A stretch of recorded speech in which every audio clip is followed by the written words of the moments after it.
Welcome to the Business Herald podcast.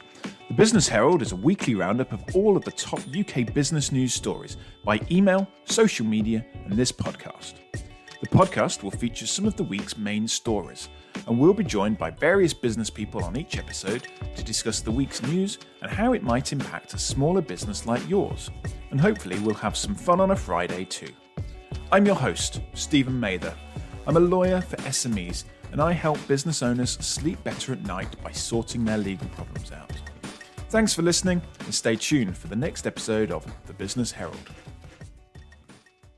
And I believe you have a filter turned on in the video settings. You might want to take we're trying to. Can you hear me, Judge? I can hear you. I think it's a filter. I'm here live. I'm not a cat. I can see that. I love that. I'm here live. I'm not a cat. That's the best line ever.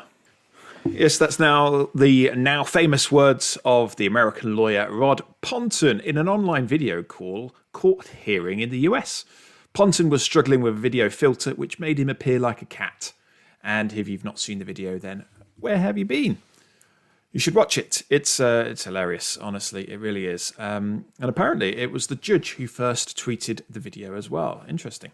So anyway, welcome along to episode 24 of the Business Herald podcast. In your inbox, if you're a subscriber to our free newsletter, is an email with all of the week's UK business news and economy news for you to digest and remind yourself of. On Monday, or more accurately over the weekend, changes to the bounceback loan schemes were announced. Horribly called Pay As You Grow, PAYG, they will enable businesses who have started repaying their bounceback loans to do one of a couple of things. Number one, request an extension of their loan term to 10 years from 6 years at the same fixed interest rate of 2.5%. Number two, reduce their monthly repayments for 6 months by paying interest only. This option is available up to 3 times during the term of the bounce back loan. And number 3, they can take a repayment holiday for up to 6 months. And this option is available only once during the term of the bounce back loan. It should be noted that taking any of the options is likely to increase the overall interest paid. A favourite phrase of this podcast, if you've listened before, is kicking the can down the road. And sadly, while definitely these are some help to many genuinely struggling businesses, I feel like it's only going to delay the inevitable for many. If they can't afford to repay their business bounce back loans now, they're going to struggle. Meanwhile, on Monday, a number of retailers wrote a letter to Rishi Sunak, the Chancellor, to ask him to, quote, level the playing field, end quote, between high street stores and online stores, the latter operating out of cheaper warehouses for business rates. Tesco's boss even suggested that a 1% levy on online retailers turning over £1 million online should be implemented by the Chancellor.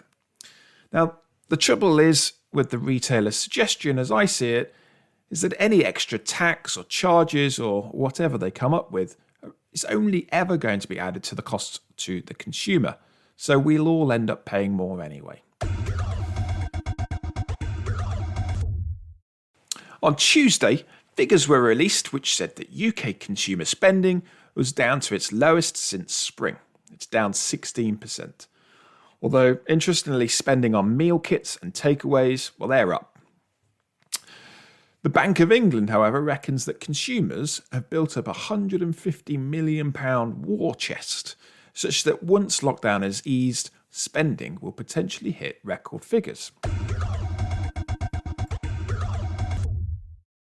Wednesday saw another one of those reports, those pretty pessimistic reports, I think, which said something like, quote, 500,000 businesses face collapse if the government doesn't extend schemes like furlough and other support urgently. And I say those reports are pretty pessimistic. We've covered a lot of them on our podcast in previous weeks. They're all, of course, backed by research and surveys, usually like this one. But But it's a statement of fact that is so obvious. If there's no support, if there's no change to the coronavirus lockdown situation, many businesses are going to go under. Hospitality is a sector at the moment, for instance, that has zero trade. And of course, if there's no support, no funding, and nothing further offered by the government, there's going to be many businesses that do collapse. I think on the whole, it seems like actually most people, once lockdown's out, expect things to get back to some sort of normality pretty quickly. Meanwhile, on Wednesday, the boss of KPMG told us all to stop moaning and to stop playing the victim card. Let's hear what he said. Right, I don't think this point of, what do you call it, unconscious bias? I think unconscious bias has been complete and utter crap for years. There is no such thing as unconscious bias. I don't buy it. Or if you think, because after every single unconscious bias training that's ever been done, nothing's ever improved. So unless you care, you actually won't change. And I think there's a lot more care, more generally, to change. And we are in a very lucky sector. Take as much influence of your own diary, of your own life, of whatever, because I have spoken to a lot of partners and people at all sorts of levels where it almost feels like this is being done to them. Well, you can't play the role of victim unless you're sick.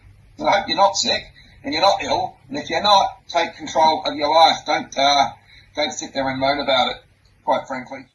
Wow. Just wow. So according to reports, this wasn't the first time that his clearly conscious bias has come to the fore. And he has since stepped down from his £1.7 million a year role with the organisation. It is, of course, an amazing example of how to badly manage and motivate staff, and particularly in an organisation which has diverse employees. Definitely not an example to follow.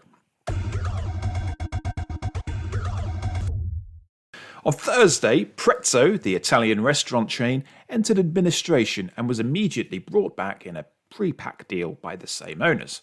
That's the same owners who took on the business only in December. The pre-pack followed a failed CVA, a creditors' voluntary arrangement, in which it had hoped its landlords would agree considerably lower rents. They didn't. And so Pretzel went into administration, not for the first time, leaving potential rents and other debts unpaid. There'll also be 200 jobs lost.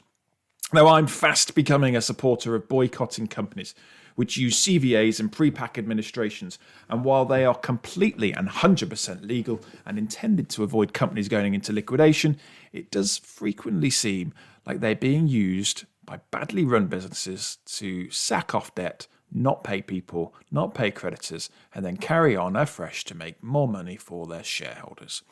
I think we can all agree not to support such actions and direct our money to local genuine business owners instead. It's our campaign. It's the Business Herald campaign.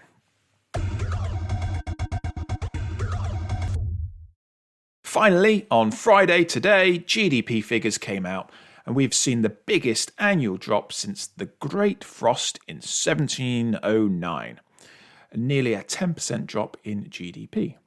Now, while I don't think that is too much of a surprise, what is that in the Great Frost, the River Thames was frozen to at least a foot deep.